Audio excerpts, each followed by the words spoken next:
好，我们先来关注这个呢，大家很多人心目中啦，就认为说呢，非常顶尖的这个哈佛大学哦，现在跟川普政府是不是要杠上了呢？好，我们来看到呢，哈佛有3名国际学生哦，投书给华邮，说呢他们是哈佛的国际学生，就是因为很害怕才会呢撰写这篇文章，但是他们必须要发声。那么呢，更直言说哦，他们充满了恐惧啊，因为呢，川普政府哦可能会毫不犹豫的有可能就把国际学生从街上抓走了，甚至是关进拘留所。那还说呢，如果社区遭遇攻击时呢，他们拒绝保持沉默，哈佛大学同样也不能。那这一篇啊，他说希望美国民众一起来对抗川普。还有以色列籍的学生呢，就说感觉他们好像是变成棋子吗？为什么呢？是这个哈佛大学跟川普政府之间的一个角力呢，却是要学生来承担呢？那他们现在很担心说，这个被拒绝再次的入境美国，所以以色列学生就说，认为川普政府正在利用哈佛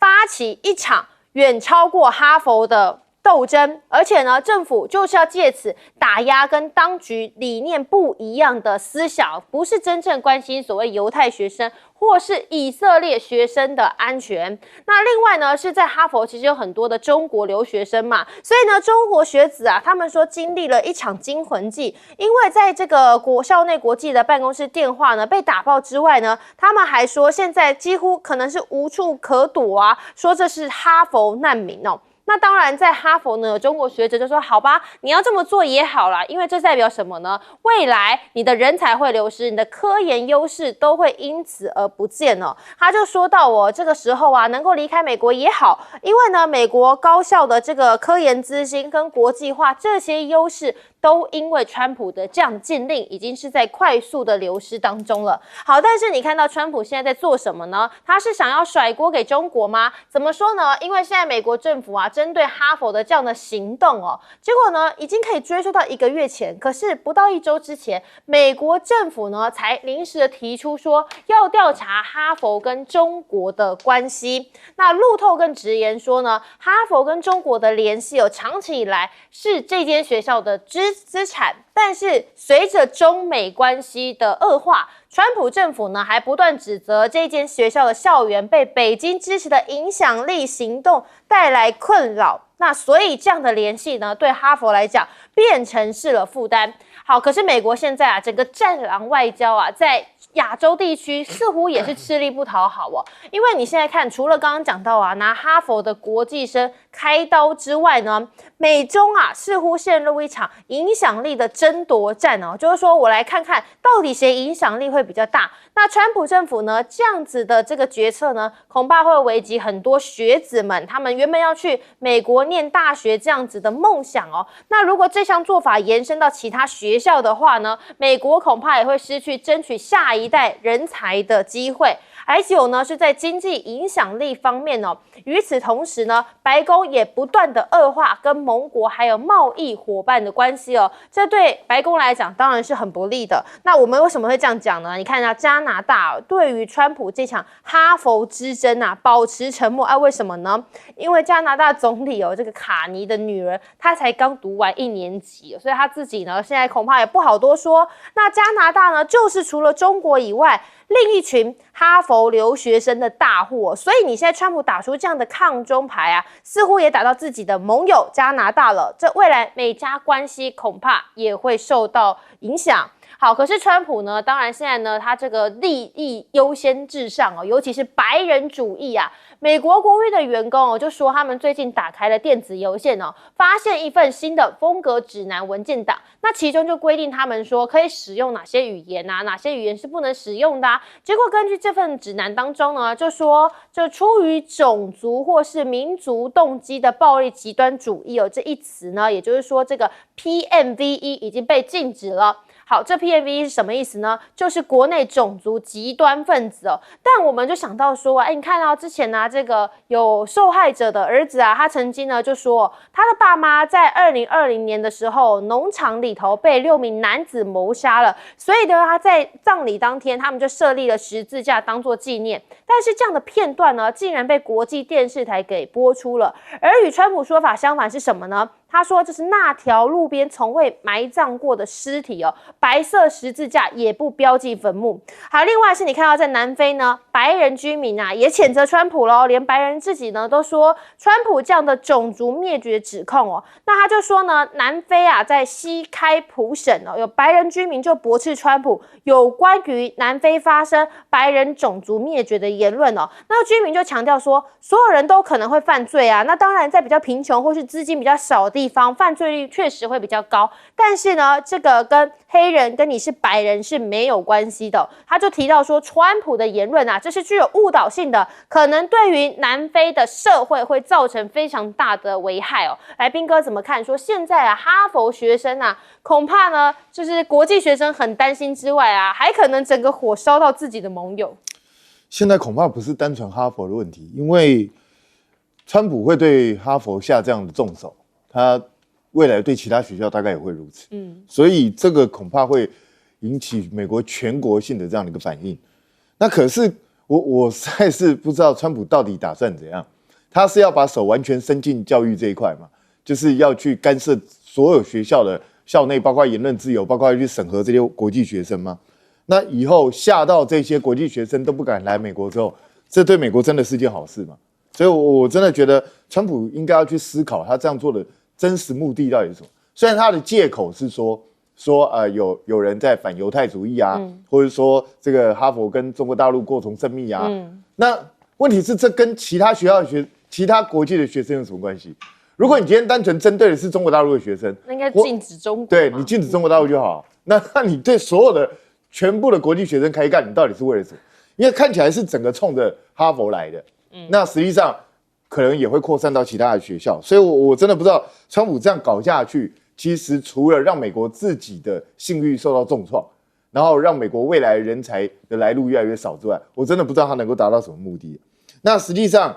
过去哈佛跟中国大陆有很多的合作关系，那这些都是学术上的东西。对，那现在川普等于是要把这些学术上的合作直接指控变成，就是你跟中国共产党勾结，你跟他有什么关系？我觉得这种指控实在太吓人了。那川普等于是在进行一个新的麦卡锡主义，而且这个麦卡锡主义还是无差别性的。他基本上只要所有川普不喜欢的人，他就给你扣了一个帽子，然后就把你打成这样黑五类。那这样还得了？美国已经完全转化成为一个民粹国家了嘛，这是非常糟糕的。而且现在在哈佛里头，不只有卡尼的女儿，比利时的公主也在那里，然后还有很多，因为哈佛很多国际来的优秀人才，对，那这些优秀人才未来第一个会影响到美国跟这些国家的关系，第二个，这个我觉得也会造成美国自己人才的断层。而且川普讲话有点口不择言，他今天还讲说，你们这些哈佛的学生有什么了不起？你2+2都不会算，你确定是这样吗？你确定他的程度比你差吗？我想哈佛绝大多数的学生的水准恐怕程度都比川普来高得多，所以我觉得川普现在已经变成一种完全仇恨性的这样的一个动员，这是非常可怕。那他现在也在进行言论审查，包括这个 RMV 这些东西都不准他提。实际上我觉得之前本来人们期待川普是什么？因为过去这几年美国这种所谓的 DEI 啊这些相关的东西有点走过头了，所以有些人开始在反动，就认为说，川普来是不是可以导正这样一个现象？就川普来不仅是导正这个现象，而且把它往天平的另一端用力的拉，现在开始就整个走向另外一种民粹化，这是非常非常糟糕的。我觉得美国经过这样的一个动荡之后，美国还能够称为世界的霸主吗？它真的还是霸权吗？我觉得这对这个世界来说，唯一的好消息大概就是从冷战结束以后到现在，美国的单边的霸权现在开始慢慢被川普自己一个人在瓦解。然后瓦解了之后，这个世界重新回到多极的这样的，也许对人类是一个好的现象。可是，在川普的这样拳打脚踢的过程当中，还会让美国受到多少受伤，而且会让全世界的经济跟着一起遭殃。这就是人类要共同付出的代价嘛。可能很快我们就会看到。这好像在重塑一个新的这个国际的这个情势哦。来，这个大使，川普这样做其实对美国是一点好处都没有啦。对，如果说我们认为说，一个太强大的美国对世界是有害的话，那真的美国这个川普削弱美国的作为的话，我们基本上应该乐观其成。所以我们就专就这件事情来说川普为什么这么仇视美国这些大学呢？因为他要替这个犹太人出气，他的罪名就是说，你们学校都纵容这些所谓的犹太复国主义的这些思想，让他泛滥。然后呢，还有校园里面有一些怎么样反犹太的行为，你们学校也不取缔。那其实，在美国这个国家基本上它是实行100%的言论自由。只要你不采取任何的所谓的实际的颠覆或者暴力的行为的话，你要怎么表达你的想法跟你的作为你要怎么样表达，美国的社会都可以容忍。那更何况呢？美国的大学校园，那大学校园它更是要在脱离于世俗之外，在这个学术这个大学的这个所谓围墙之内是任凭你的思想去怎么样，尽量的去怎么样。去自由的这个游徜于这个各种空间之内，这样才能够就是说各种思想才能有更好的一个发展环境。所以我觉得川普在美国这样子拿这个一向标榜学术自由的标杆的哈佛大学这个开刀是不是要开始钳制美国的思想自由那另外一方面，这一次他还对哈佛大学很不满的就是 DEI，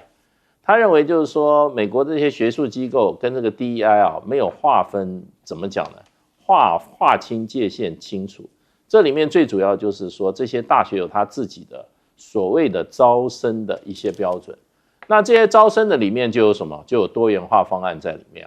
他就希望他的学生能够怎么讲呢？就有更多的这种不同的背景。那就没有完全依照川普他们所谓想要的，完全跟做你的学术成绩作为你入学的唯一标准。那这个部分的话，川普对他们也不满，而且强迫他们要更改他们的入学招生政策。那另外一方面，这一次又突然对这些国际学生下手，那就表示就已经显示了美国的保守派极端保守派对于这些美国的所谓的教育资源他们认为长期被这一些外籍的学生所享用那对他们这些在美国的这些美国人也是一种不公平。那么另外一方面也便宜了外国人。其实这是一个都是很肤浅很没有见地的一个想法。那这也反映了就川普跟他支持者他们的见识就是到这个程度。其实美国这个国家第一个是移民国家，第二个呢他一向是用全世界的人才来发展自己的国家。说实话，这些能够到哈佛去念的全世界各国的这一流的人才，他们的基础教育阶段是受到当地他自己母国最多栽培、花掉最多资源的部分。那么到了美国，美国等于说是什么？美国等于是捡现成的。你还讨厌这些人，这真的是很愚蠢的。所以我觉得。我现在看法就是美国人愚蠢，美国出现愚蠢的政府也不是坏事嘛。因为美国政府在过去真的反全球化，然后对世界各国霸凌，然后呢好战，然后呢到各国去挑拨离间，做了这么多坏事，就是因为他强所以他能够搞弱的话，那也不是件坏事所以现在哈佛这件事情的话，我觉得川普慢慢会接到美国主流社会的一些反感。而且哈佛学生现在也没有坐以待毙所以我想这还会继续发展。而且除了哈佛以外美国这些所谓的常春藤的这一流名校都有唇亡齿寒之感。所以川普这一场校园革命能走多远我觉得还是有待观察啦。不过我觉得他这个作为会受到美国这种我觉得主流价值的这一群人的一种排斥。那不过我还是强调一个被削弱的美国并不是坏事。对，因为这很大家意外是说号称民主自由但是在这个政府的手是伸进校园吗？来舰长。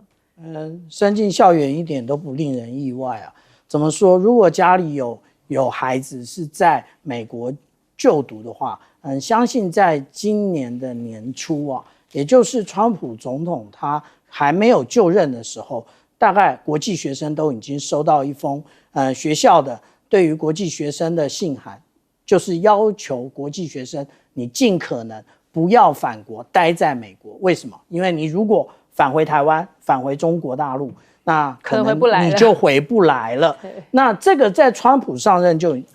之前，那个学校就已经有这种警惕了。其实真正的原因，也就是当时哈马斯跟以色列之间的这个关系，发生了这个流血冲突之后，实际上来讲，这些常春藤学校的这些高层，其实他们都非常中立的在讨论有关于巴勒斯坦人是不是应该建国的问题。这件事情其实触动了以色列，以及触动了川普的内心啊。那另外，我们现在讲到说，他为什么针对于哈佛下手？因为哈佛他真正出名的不是理工啊。现在那个川普总统他希望这个有关于制造业能够返回美国，所以他没有对于麻省理工学院啊，或者是史丹佛大学这种以理工著称的这些大学下手。他专门对于这个法律以及企管著称的哈佛大学下手。那这些学校呢，实际上来讲，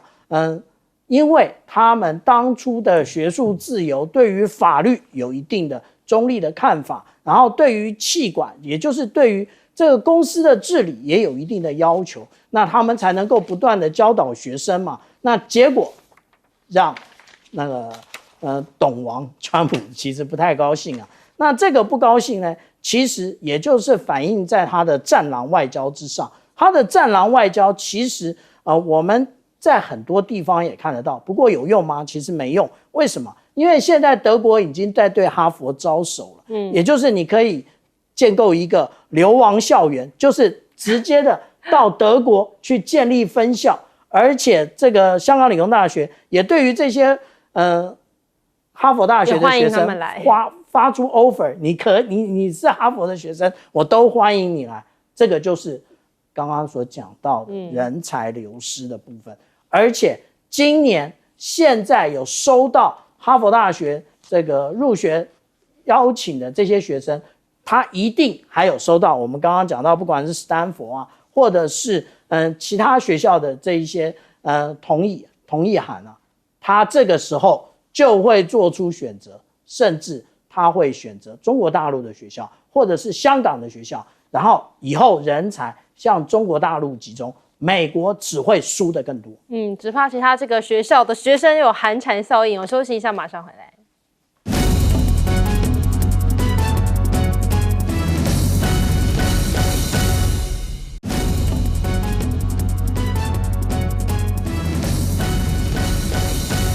欢迎回来，新闻大白话。我们来看呢，川普啊，自从上任之后啊，大家很关注在经济层面呢，尤其之前有关税战嘛，那现在呢，还有说这美债是不是也快撑不住，出现危机了呢？首先，我们先看到在这个川普币晚宴当中川普演讲时呢，他甚至还表演说他耳朵被击中了，然后还跳舞，怎么回事？带你来看。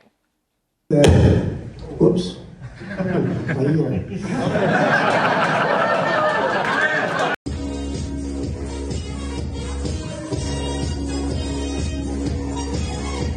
这种当然是他在选举的时候呢，当时大家应该还很印象深刻的那一幕好，只是呢，这个川普宴他是招待说持有川普币的这些加密货币的前220名的投资人。那这些宾客呢，你要参与，你要能够吃这顿饭，要花多少钱呢？首先你要花费大概是1.48亿美元相当于44亿的台币来买这些川普币，才可以拿到出席的资格。只是这是不是骗局一场呢？因为整场川普只有现身23分钟，而且也没有和其他宾客互动，就匆匆离去。那在这里头呢，220个人全部挤在一个小小的宴会厅当中，甚至还有与会者就抱怨说，他根本就吃不饱，食物非常糟糕。那饮料呢，只有水，或者是呢，还是川普的酒那场外呢，则是有大概100名的抗议者，直接呢在这边抗议川普那甚至跟这些抵达的客人呢说他们是耻辱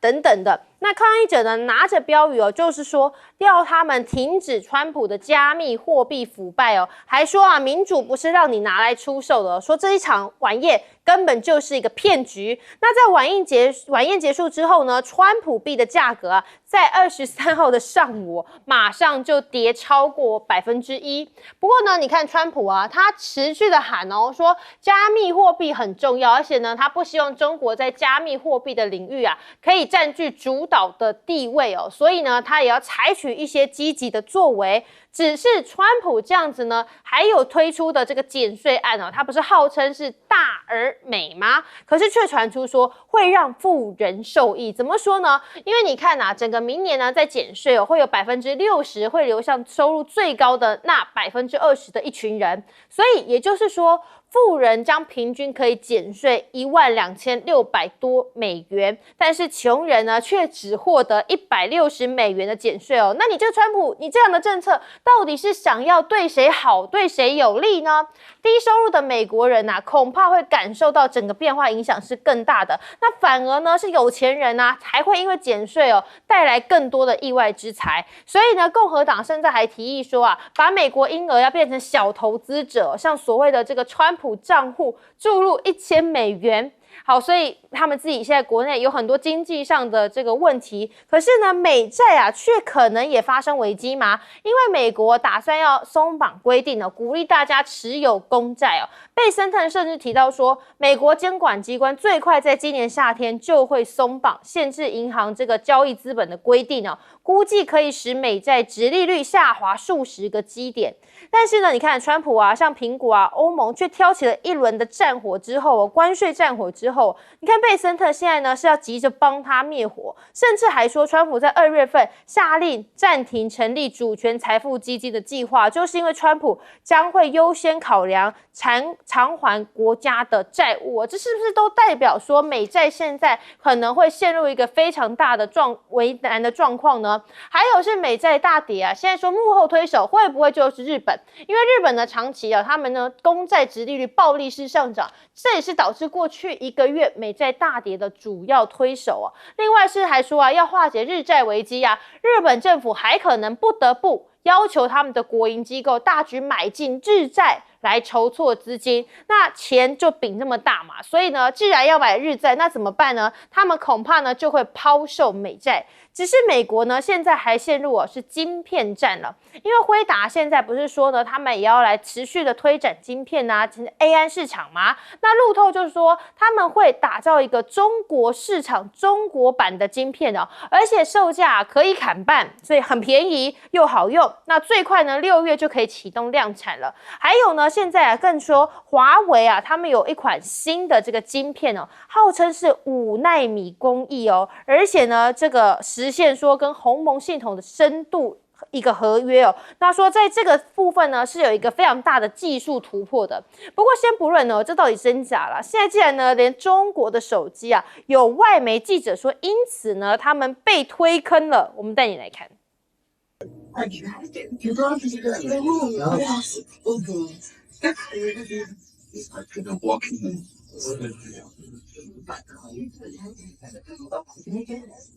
How much is that thing? Wait, wait.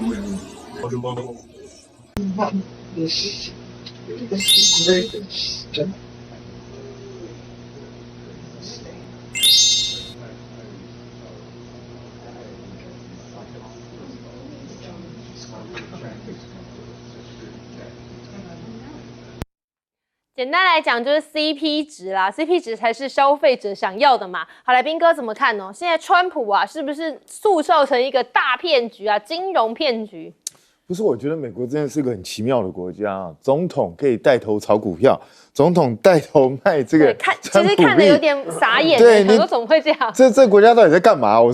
好像完全没有任何人能够管他，他就公然在做这件事，然后公然接受贿赂，对，这公然叫你赶快来投资我的货币这到底是怎么回事我觉得不可思议这个国家到底在搞什么鬼？但他就真的这样干，而且我看美国人好像很多人还认为理所当然，就跟着他一起跑。所以这个川普币，我说真的，为什么这么多人去买？就是因为看好川普现在权力一把抓嘛，他高兴干嘛就干嘛嘛。所以他可能只要跟着他走，可能到时候他就算本来会下跌，可能川普利用他的力量硬把他拉上去，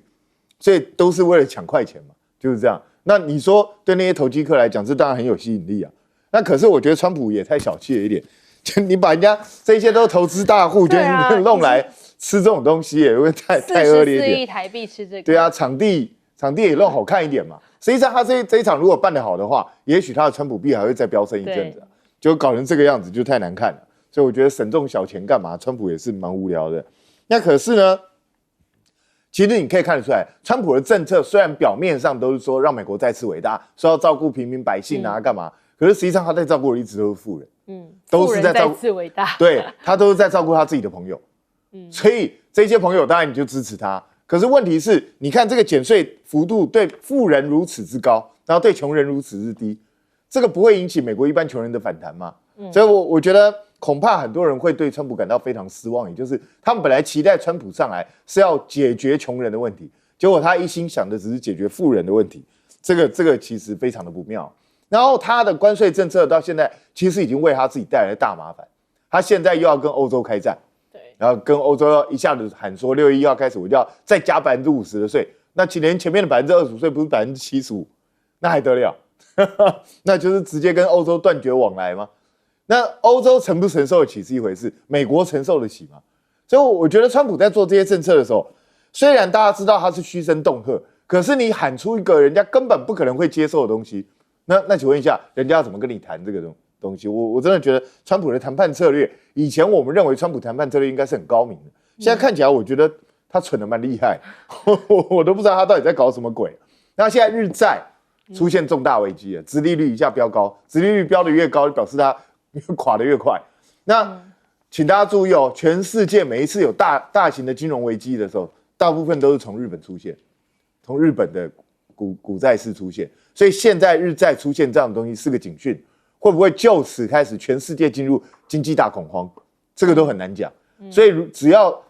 稍微走错一步，人类可能就要重现上世纪的这种经济恐慌时期。那大家受得了吗？所以我真的觉得川普自己要考虑清楚，不要再乱搞。那现在辉达当然想方设法降规再降规，就是想办法逃过美国法令的限制，还是想办法要去卖给中国大陆。可是我也必须讲，中国大陆自己也在发展晶片。如果你降规降得太厉害的话，你的价钱又不便宜，我为什么一定要跟你买？对中国大陆来说，如果你的规格其实跟我自己做的差不多，那我买我自己做的就好了。所以我觉得辉达这样做其实也不是办法，恐怕还是美国自己的法令要松绑才行。但是川普现在可能做这件事嘛，恐怕是不行的。那至于说中国大陆的手机 CP 值当然是很高，我实际上我也有用中国大陆的手机啊。那你比 CP 值，美国本来从来就不是对手，美国要比的是它科技的创新跟优越性。但是现在看起来，美国连科技创新优越性好像也慢慢不如。对，来介大使怎么看现在美债这样的危机？美国现在大家都发现了，川普有这个贪腐的问题啊。他这个贪腐不是去偷一点小钱的，他都是在政策上大赚其钱。美国的总统事实上的话，他是可以影响很多货币的价值的。那因为他有这个位置所以今天你说你去买川普币，你是考虑川普还是考虑这个川普币的本身？你当然考虑川普这个人啊。那川普这样说，他用美国的这个他是美国的总统。人家一定想说，我买你川普币一定很稳，为什么呢？你搞不好跟你的财政部长讲说，这个我的川普币现在不太行啊，你们财政部去买一点去那个去多买一点，或者说发表一些对这个所谓虚拟货币比较有利的一点言论，这个都会影响他自己这个货币的这个价值嘛。所以我今天如果要投资的话，我真的会认为川普币最稳。为什么呢？因为川普手上掌有各种的工具，可以影响这个加密货币，尤其他自己加密货币的所指。所以一般来讲的话，正常的国家都不会允许他们的政治人物本身去发行一个跟他极有关联的一个商品，而且还打着他的名字，公然的这样搞。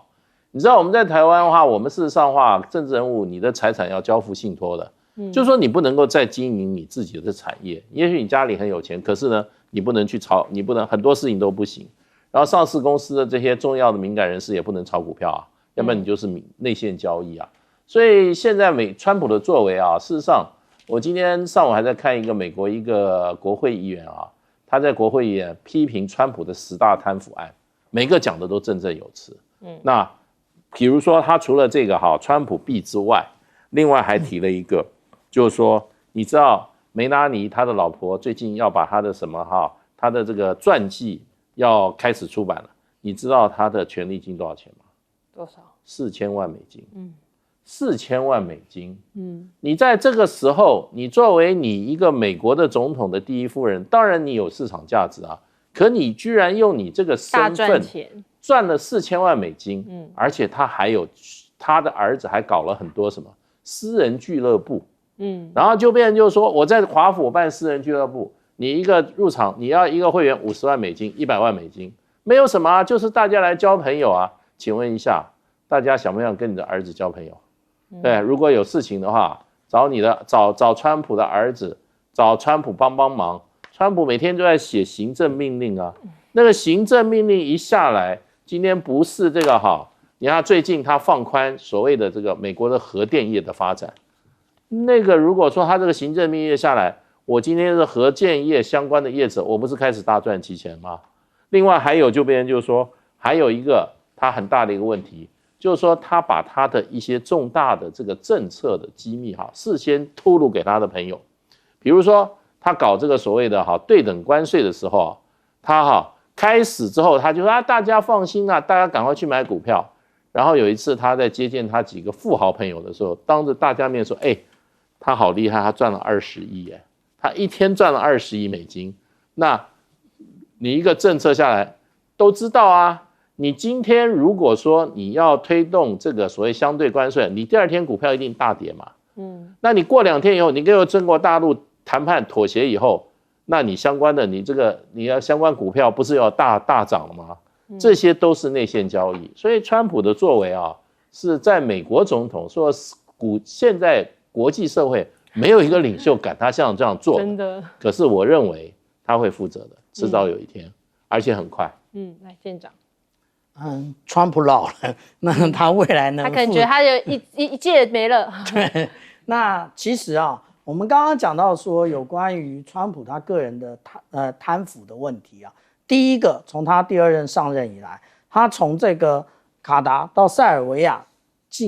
买进了非常多的房地产那这个房地产的交易的内容是什么？大家不太清楚。第二个，他之前到了中东，阿联酋其实提供了20亿美金资助这个相关于加密货币的部分，是不是就是川普币呢？我们大家也不知道。第3个，也就是沙特阿拉伯，他资助了在迈阿密举行的这个高尔夫球锦标赛，这些都是外国政府出的钱那更不要讲说卡达要提供他一架提供了他一架747的客机作为那个空军1号所以这一些都是很有问题的部分那其实之前川普接受了媒体1个小时的专访，他特别提到了有关于加密货币非常重要，而且他希望排除中国，就是中国远离加密货币。为什么是这样呢？其实我们大家要慎重的想一件事情也就是他在里面讲到说，其实川普将加密货币视为这个中美科技和金融战争的一个关键战场。意思是什么？意思也就是下一轮我们才刚刚看到好不容易延后90天的这个关税战争，接下去下一轮是不是就要开始所谓的货币战争，然后美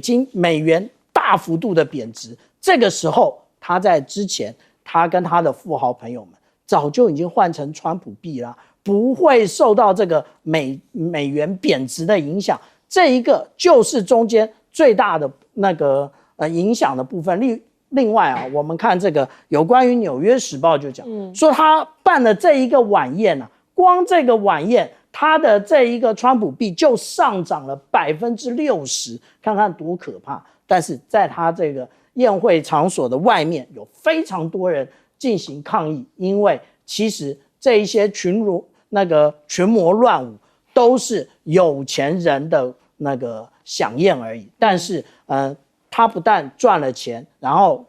未来还会得到川普的减税。那实际上来讲，这个鹅毛从谁身上拔嘞？也就是从中产阶级以及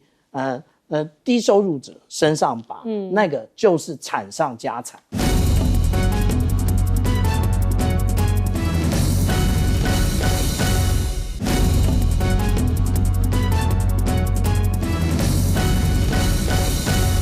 好，那小想带你来看到的是哈佛这件事情，现在还是一样全球关注。毕竟啦，它就是以世界的这个学校的学术界的殿堂来讲，它是蛮高，而且具有一定的声望跟地位的。那现在呢，川普他讲了，国际学生就不让他收，我就是卡你。他是怎么说的？他的讲法是说，你哈佛怎么不讲？你近1/3耶。学生通通都是外国人，那有一些国家他们对美国一点也不好啊，甚至呢没有打算为学生的教育支付任何费用。我们每一年给他那么多数十亿美元的补助，但是你现在我问你问题，你完全不给我答案啊！那你到底是跟哪一些国家好？你跟哪一些特别的人好？他就想知道这么一件事情。反正现在就是跟哈佛对着干就对了。那哈佛也没在软的，打的是法律战。毕竟哈佛什么有名？法律蛮有名的哈。星期二呢要对决川普了，联邦法官呢就因应他们校方所临时发出的这个临时禁制令，要禁止华府禁止他们招收国际学生，礼拜2、礼拜4要再一次的来开庭。那也有国际学生直接投书了，华友讲的，他们说自己呢是充满着恐惧，他们希望美国的民众能够跟他们站在一起。毕竟啦，他们没有办法独自的来进行这场斗争。必须理解一件事情，现在呢，很多的国际学生因为 semester 的关系，所以他可能已经先放假回家，回到他自己的国家。那如果之后他再入境的话，会不会就直接被扣下来？他们也想问啊，就他们来讲，自己心里面面对川普这样不害怕吗？所以他说需要美国人民做他的后盾。但是现在国际间看的是什么？是如果川普再继续这样做下去的话，哇，那可能就会让世界上面的学术殿堂地位产生直接垂直式的变动。这一位呢，说是在哈佛的中国学者，他表示自己在这个时候突然接到了一份美国以外的大学的工作邀请，他说自己很开心，我能够在这边这个时候离开，原因是因为现在在美国境内没有人敢知道会发生什么样的事情，而且他认为美国高校的优势正因为川普的一些政策快速的流失当中。其实不是只有美国的教育而已，来看到的是，就苹果来说，现在也因为川普那个关税大刀啊，让他一天市值就少了有2.9兆美元，而且现在呢，川普很直白的告诉你，我就是要你回美国制造，甚至呢，他直接跟你讲了，如果你再不回美国的话，哇，你之后呢挑战会越来越多，而且你如果真的要回来了，说实话，专家的讲法是你挑战也很多，因为你那一些自动化，你那一些工厂，你需要那么多的人去帮你做那些小螺丝。那请问一下，回美国你要怎么样去把你的工厂的生产链再一次的建造起来？现在呢，有人就讲了，苹果算不算犯太岁？主要的原因就是因为从榜1到榜3只需要一个川普，本来呢他们的公司产值市值全球第1，现在一个川普让他已经掉到了第3了。包括了 AI 竞赛，确实嘛，他在 AI 这个部分是落后嘛，所以他们一直在讲说要能够跟上。另一个呢，中国市场因为关税战的关系，整个就掉下来了，然后再加上川普的压力，不得了了，算不算是犯太岁？其实呢，现在对于川普来说，只要不合他的意的，他就会跟你硬干。譬如欧盟现在呢，他们要给他征50%的关税，美国的财政部长贝森特很明确的讲啊，我就是逼你跟我谈。为什么？因为你们欧盟太多人了啦，你们这样子搞不出个所以然来，也说不出一个结局，所以我就是跟你强力施压，我就能够加速谈判，加速你们的统一立场。那欧盟智库呢是讲了，其实他跟你强硬，你就得学中国跟他强硬。最后你看看人家怎么做的，那才能反制。某种层面来说呢，你也必须理解，好像就是现在大家已经知道了如何跟川普打这关税战了。目前的欧盟其实他们的贸易中心呢，20多年来大转移，什么意思？也就是现在对中的贸易量是越来越高了，对英国的贸易量反而往后退。中国占欧盟的总进口比重呢，已经从8%变成了超过20%，是外部最大的一个进口伙伴。那如果在现在美国想要突然之间的砍它，加它50%的税，您认为欧盟会怎么样来做反应呢？贝森特的讲法是说呢，反正我现在就是要强压它，但是对内来讲的话，我必须先处理我的债务问题，所以什么主权基金呢，我现在先暂缓了，我们要先把还债这件事情放在我们第一件事情上面优先处理。另一件事情呢，则是美债。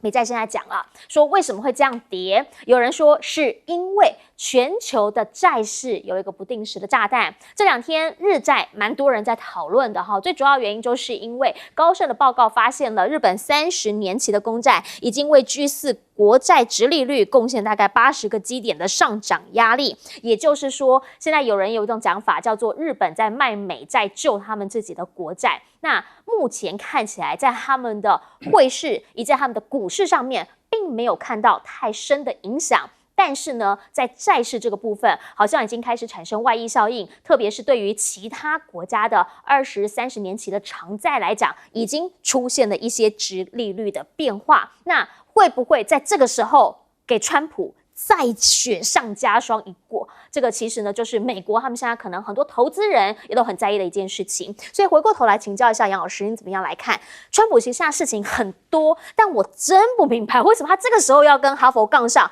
然后直批你们有多少学生是来自外国？他要跟哈佛杠上，其实是他上来之后，他对整个美国的这些精英大学、常春藤大学。除了那个宾州大学他的母校之外，他跟他们杠上。但是大部分的大学，哥伦比亚大学、Johns Hopkins 大学都退让。哈佛顶的那边不接受，不愿意缴出任何的资讯，也不愿意同意他做任何的要求。所以呢，他当然就不能接受，在美国里面有人还跟我顶的，不听我的命令，所以他就透过国土安全部的方式。然后呢，针对所有国际学生跟交流的学者，因为取得签证必须要国土安全部这边来签发，他就说，现在的这些学生，就可能失去他的学籍。是，理由大家大概都了解，就是为了犹太集团，是犹太金主，以色列政府，因为这些人过去从去年到现在，主要就是针对加沙问题的抗议，那很多人还被抓啊。那今天有3个，就是看到这个哈佛的学生写，他里面写的内容完全都不敢提到加沙，在打擦边球，但是呢也很聪明，否则会被抓。但我觉得更深层还有2个理由，第2个理由就是他根本就在打民主党的大本营。这些学校都在就是美国的东北岸，然后呢都是常春藤，也大部分都是自由派。所以从校园到地区，到这些相关的支持者，他就是要去打压他们。那第3个，我觉得重要原因是他的支持者，川普的支持者里面有很强的来自于美国中西部跟南方，叫福音教派。这个福音教派对于相当的这种精英主义，所谓的建制主义，美国的这个建制政府、深层政府是很反感的。所以你看他不断的就是在做政府瘦身，然后呢要挑战建制派。那这一些在大学里面很深层的存在的这些整个制度跟人员，其实都是在这里面。所以这个是比较深层的。但最主要是他当然敢下这个手，那最后能怎么样的结果？我是觉得法官应该挺得住了，所以应该哈佛的学生不会想要去转学真的没办法的话，我想好多学校现在已经都提出说，你可以免费到我这边来。我倒是想讲一下他这个跟欧洲的这个50%的关税，那比对中国还大啊。那中国现在是30%到50%，平均起来我算一下，大概是42%。那可是呢，这个如果对欧洲全部都50%，他当然贝森特就讲了，我就是在逼谈，也就他不是玩真的。所以呢，欧盟要怎么样的退让，要怎么样的谈，这是接下来的技巧。可是我这边要提醒我要提醒，川普集团是最大的炒股集团，他根本也是在炒股，过去几次都是如此。当欧洲50%的关税他宣布的时候，你看美国股市掉了500点，然后呢进行了谈判之后回来，这一掉一降一升，如果你看懂，你在跟着川普的喊话，做怎么样的逆向操作的，他的家族、他的金主、他的阁员都赚钱了。5月22号，我不是随便乱讲哦。5月22号，美国一个非营利组织就公布了，有10多个、20个美国川普现在阁员的部长，在这一阵子卖股票的时间点抓得真精准，包含司法部长、交通部长，这根本就是一个史上最大炒股集团。你要看得懂他的这个操作，他喊话，因为他一定是直线施压嘛，所以就喊得很大，对，那股市一定会就会反应，这个股市真的没办法，因为一定会受到这个影响，市场就是市场，所以这个市场就是反应之后呢，你现在如果懂得4月2号那一波之后，大家都看懂了，因为川普有现在4月2号对等关税的那一波赚很大，那就是讲的这几个人，包含司法部长、交通部长，川普的金主跟家族们，因为这些资料查不到，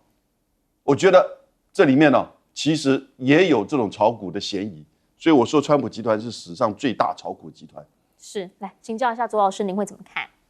好，这个其实 EU 跟这个美国的这个谈判其实非常值得关注的，因为在这个第一波对等关税出来之后就是 EU 跟中国大陆是对美国采取最强硬的态度。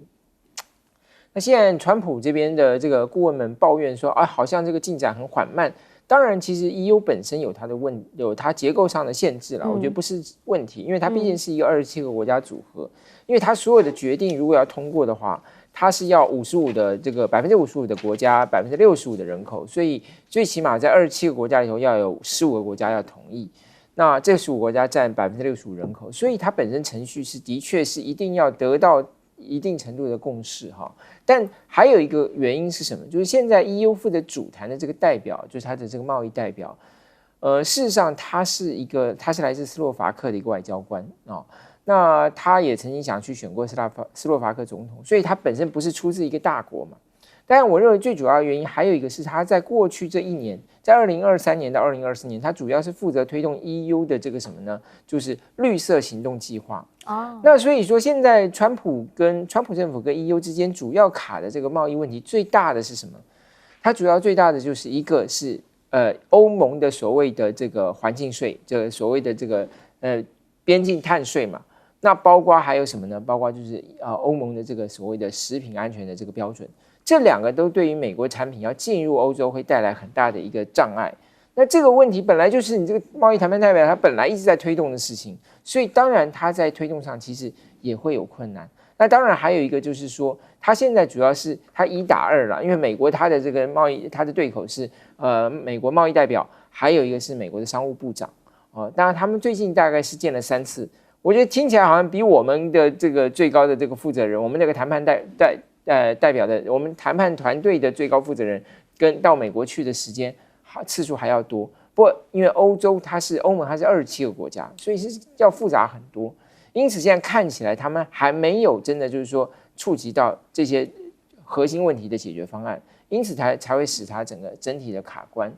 那当然，现在如果这个整个计划都在卡关，美国要推动其他事情就不容易。比如像现在讲到这个主权财富基金，但为什么主权财富基金会卡关呢？当然，因为川普一直说要做这件事情，可是呢，他要这个贝森特跟跟这个商务部长提出方案来，然后他们的方案他不接受，所以显然川普的期望是非常高的可是你现在在美国已经就是说他债务高债台高筑的情况下，要再找到更多的财政资源能够去挹注，这个是不容易的。然后呢，还要能够通过这个挹注之后，你要减税，因为最重要的是它同时又要减税啊。为什么要大规模的这个增加关税？就是为了它要减税嘛。所以你现在在减税情况下，你的财政资源要从哪里来呢？所以最近有一个新的构想出来，就是日本软银的总裁孙正义说，不如日本跟美国来合组一个主权财富基金好了啊。那这样两边共同持股，两边的这个财政部共同来做决定。这个我觉得说不定最后川普还会蛮喜欢这个构想，最起码可以少出钱哈。好，不过如果这真的成立的话，日本不知道是开心还是不应该开心。来请教一下肖舰长，舰长你会怎么样看？是我先讲一下这个哈佛。当我知道说川普居然跟哈佛对上，我感到非常意外，因为我当初读的学校就在波士顿，波士顿大学跟哈佛其实蛮近的，所以那里我们有一些同学会的其实是哈佛来的人。你们可能完全不了解哈佛的人对自己有多么的骄傲。在美国有一种这种说法，就是说，如果他是哈佛毕业的，你不认识他，你跟他第一次见面，3分钟、5分钟之内，他一定会用各种的言语暗示你他是从哈佛毕业的，因为他们觉得他们非常的骄傲。那我以前都觉得说，就是很多人去申请，他比例很低嘛。可是我想清楚他那个道理之后，我才发觉，哈佛真的很厉害。你去想，他每一年申请到哈佛的人有上万个国际学生，全世界国际学生。他最后录取大概几百个，所以他百分比大概3跟5，在这之间不同的系是不一样的。你在想，3%、5%也还好吧，但是你忘记了一件事情，这1万多个人，每一个人都是他们那个国家第一流大学的第一流学生，你知道吧？今天如果我在台湾，我举个例子，我不是第一流大学的第一流的学生，我拿不出一个很漂亮的成绩单，我怎么敢去申请哈佛？所以，任何申请到哈佛的人那是他一辈子的光荣。从家里就觉得很光荣，他们能够去那真是飞奔而去。那今天川普用这种方法跟他们对上，你去想一个，真的这6800个国际学生被推出去好了，叫他们回去。我跟你讲，全世界的所有的精英大学都会去抢这些人呐。那平常为什么不去抢？人家不会去的，因为哈佛对这些人就是最大的一个吸引力，你知道吧？所以你怎么跟人抢得到呢？那你如果说这个川普说把他们给丢回去，我跟你讲，美国会很伤心，哈佛会很伤心，其余的国家的这些精英，好比说我们台大，只要来一些华人，他们一定是第一优先录取这些人。然后还有一个，他跟这些哈佛的这种对上精英学校的这种高级知识分子，你知道这种高级知识分子他什么东西最硬，知道吧？他的风骨最硬，他不会跟你轻易去屈服的。就好像当年台大的管中闵校长，你会发觉当时多大的压力。你仔细去想，你看过管中闵去形容他那一阵子，你就会知道，如果你在这时候你退缩，整个台大的校誉都会跟着一下子垮掉的，知道吧？那所以哈佛这次你叫我去赌，最终失败的一定是川普，哈佛会挺过去。如果哈佛退让了，全世界的哈佛的校友都会以这个为耻。其实呢，对于线下来说，大家想问的就是川普他到底想要跟世界传达什么样一些理念？特别呢是在军事上面，来看看他现在出席了西点军校的闭点演讲的时候，他强调的是重点。我重建了军队，原因是因为呢，是在我第一个任期之内，我才重建了那一支军队。现在我认为啦，我们绝对要让美国再次伟大，所以要怎么做呢？所以就是要保卫美国为优先。他强调要粉碎对手，但问题是我们以前一直想要保护这个、保护那个，那个都是其他人。我们现在不是去什么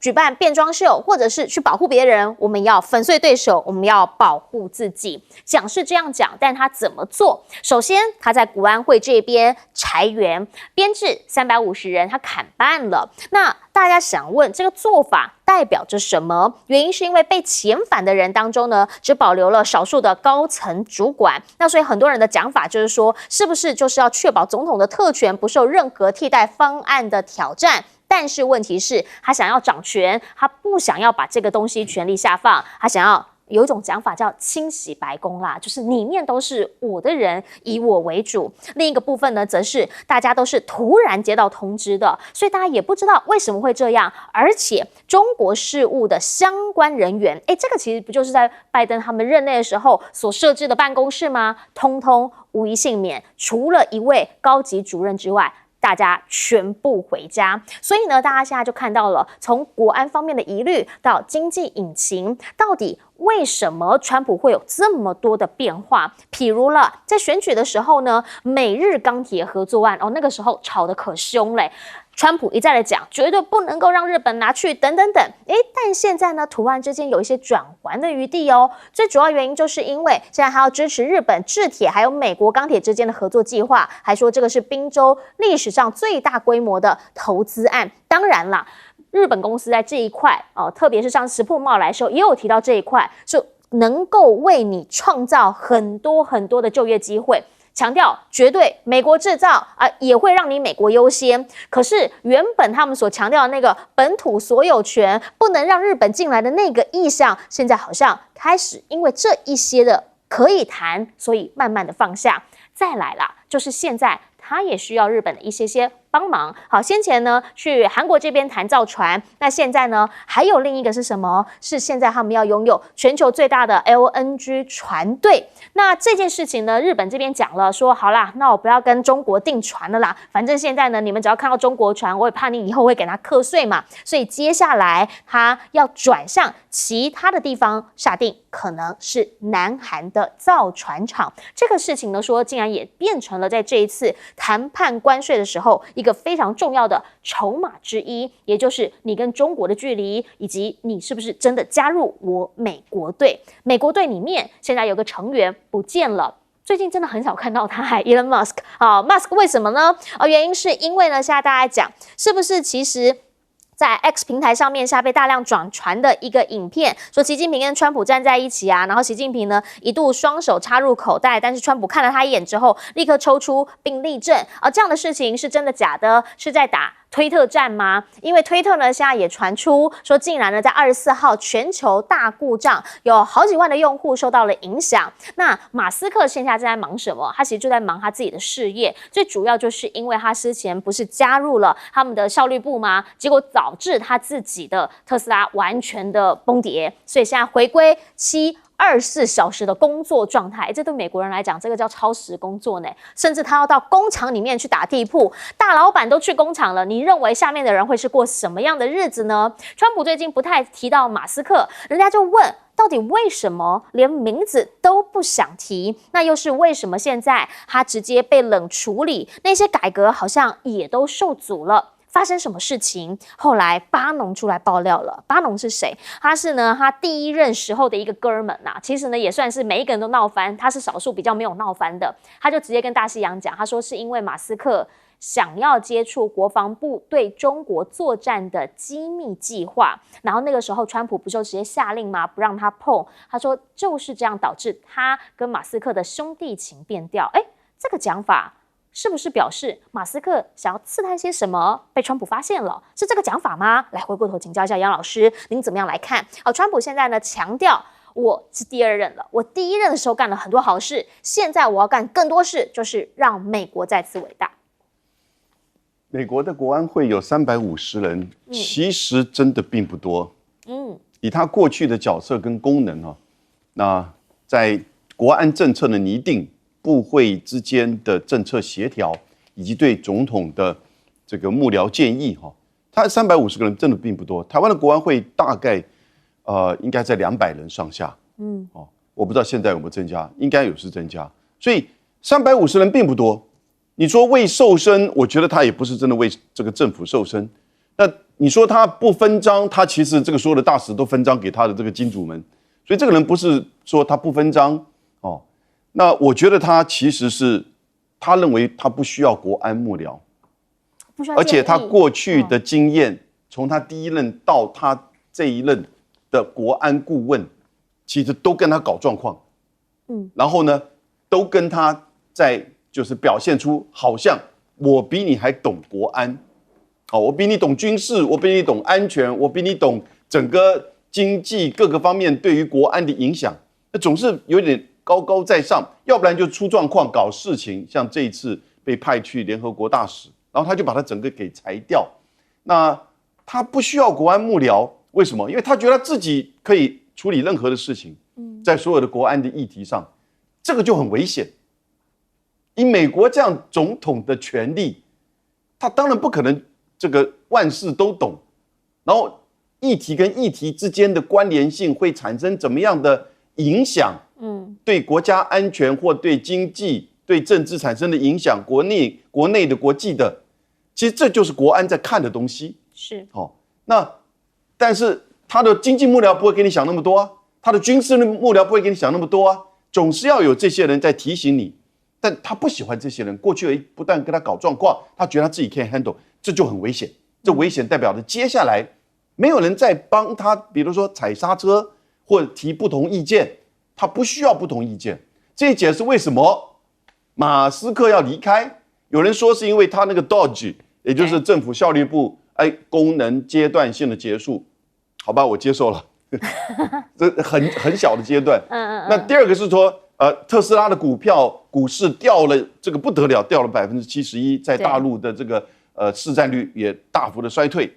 这个也是一个原因。那第三个原因，大家是觉得，我个人觉得马斯克看到川普提那个对等关税，觉得这个实在是闹太大了。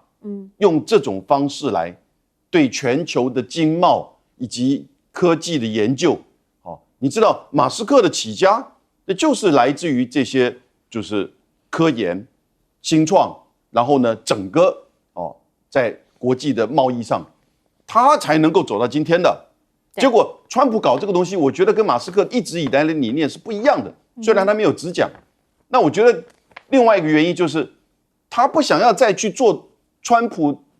的团队里面另外一个弄臣，也就是这个都是一个巴结回声虫团队。那每次都说吾皇万岁 ，Long live the king。每次开会的时候，一定要大家称赞一下川普，没有称赞的还被川普点名了。你想想看，那马斯克觉得我不需要在这边称赞任何其他人，尤其像川普，太多人称赞马斯克，现在发觉好像没有人这样称赞我了。当我加入川普团队之后，所以他不需要再做另外一个弄臣，那他就大概要离开这边因此，我觉得他也是应该时间要离开了，否则的话，他的事业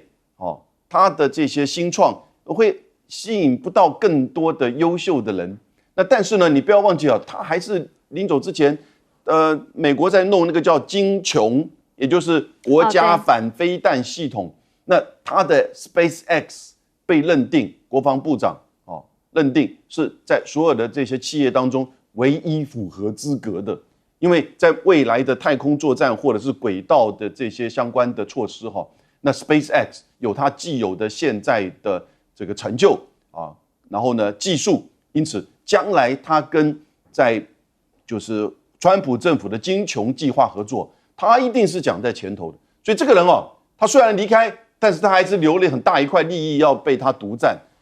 因此我们也不是在称赞他不做弄臣，但该赚的钱他还是想赚的。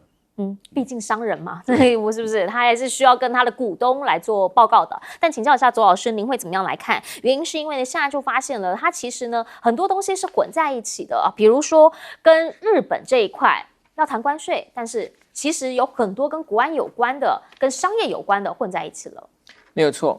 其实川普的特色就是所有的事情都可以成为一门生意。那刚才这个延续杨老师讲的话，我认为这个马斯克跟川普的关系还是不错的。比如像最近川普跟这个南非总统在白宫大吵一架，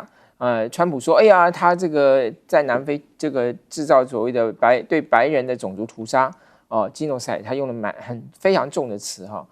那当然马斯克就在旁边结果后续发展是，现在据传南非已经要许可这个马斯克的这个 Starlink 在南非可以营运。那你说这个事情对南非有好处为什么不让他？不是因为在南非的话，它有规定说，你只要是这个电信公司的电信营运商，你要符合让黑人持股30%。但是现在南非允许这个 Starlink， 它是可以免除这30%的这个要求。所以看起来那场吵架是有点帮助对马斯克来讲。所以我觉得川普还是跟马斯克有一些有一些默契那当然，所以现在看到这个日本跟美国的这个钢铁公司也是一样的情况，在这个选前的时候，因为拜登是反对，那川普也反对。那主要当时是因为美国钢铁厂的这个美国工人反对，那当然，因为民主党是这个他的群众支持群众很大一块是这个工人劳工阶级嘛，所以当然他就反对。但现在川普为什么转头又支持了呢？当然几个原因。第一个，因为美国钢铁公司总部在哪里？在匹兹堡，在川普的故乡哦，所以就好像他没有把宾州大学放在这个黑名单里头一样啊，在这个宾州的这个生意，他要考量到他的一个就业的影响。第二个当然很重要的一点是什么？就是他也要在这里头玩一些他的这个游戏，比如像什么，他要先跟这个日本钢铁公司签一个所谓的国安协定，就是说你这个到底你未来的这些你未来有多大程度要保持美国的这个所谓的铁矿的经营，你要保持多少在美国的这个投资，这些都是他在所谓的这个美国在这个所谓国安协议里头，然后根据这个国安协议再让他通过这个审查，未来他的一个想象，未来他的一个规划。就是说能够在这个日本钢铁厂在美国钢铁，日本钢铁公司在美国钢铁公司的这个经营呢，是要另外成立一个董事会，等于就是你拿了日本的资金，但是这个美国钢铁公司还是一家独立的公司，可以独立的经营。那川普或美国政府只要去有效的去掌控这个董事会，他就可以有效的去掌控这个美国钢铁公司，所以等于是现有的美国钢铁公司，一方面得到了日本钢铁公司的资金，二方面又可以让美国政府又可以介入这个美国钢铁公司，所以这个当然是一门大生意了。当然，这个背后就是他把钢铁视为他所谓国家安全相关的一个产品。这里头我们也要注意到美国的对外投资机制，所谓外来投资的审查机制，因为美国的外来投资审查机制，它是有一个是可以有一些个案，它是必须要由总统来同意的。那当然它是有符合一定的条件，但只要符合这些条件的时候，总统就可以有权利去说同意或者不同意。那因此，川普现在他的一个表态就变得非常重要。我觉得这一点其实虽然你可以说是给美国总统非常大的一个特权，但某种程度它也是怎么样呢？也是让总统的这个决定呢，让大家看得到。像我们现在是什么？是由投审会来决定。可是投审会背后到底是怎么决定的？大家不知道。所以呢，其实有很多它的因素，到底说我今天这个个案进去以后，我到底要找谁去负责？没有人知道。这个反而是不利于他这种投资过程的这种流畅度，不利于他投资过程这种透明度。所以我觉得反而未来我们政府在考虑到这个所谓外来投资的时候，应该要讲得非常清楚，我们政府在审核的标准到底是什么？是，来请教一下监长。我昨天看了2个新闻都让我觉得非常的意外，而且坦白讲内心还蛮震撼的。第一个就是美国总统范斯副总统范斯去参加海军官校毕业典礼的时候，当然他讲了很多话，中间有一句话是这么讲的他说美国长达数十年全球领导地位现在已经结束了，这是范斯对海军官校学生讲的。接着川普到西点军校，就是对陆军官校的毕业同学讲话的时候，他讲以下这一段话他说优先考虑保护所有国家，而非我们国家的日子已经结束了。就说以前我们还要保护这个保护那个，然后我们美国还可能还排在后面，这个日子结束了。美国的核心任务，美军的核心任务是粉碎对手，就说从现在开始我们的任务是什么？谁想要来打我们，我们要粉碎他。这是他讲的第2句话的意思。然后第3个呢，他说美国不是在举办变装秀，用枪杆子去改变外国的文化，将民主传播到全球每一个人。美国总统在陆军官校的西点军校的演讲的时候讲这些话，是代表什么意思？别的国家关我们什么事？我们只要照顾好我们自己。以后你们的任务，陆军官校的毕业生、海军官校毕业生，你们只要专注于我们自己这个国家就好。听完这个话，我的第一个感受就是，以后台海如果爆发战争，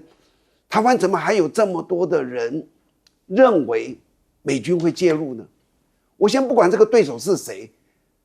美国现在川普总统的态度就是哪个事件我都不管，容不容易我也都不管。我从现在开始，我就是只照顾好我们美国自己。那当然，你可以说他最近这样子讲，可能他一时的什么想法？你错了。他第一任 1.0 的时候有的他的一个当时的国防部部长写一个回忆录，叫做一触即发。我当时看那本书，我也非常的讶异。川普整个过程不断的跟国防部部长讲的就是，你要把所有美国在海外的驻军全部调回来。他一直的观念就是这样：我为什么要管全世界？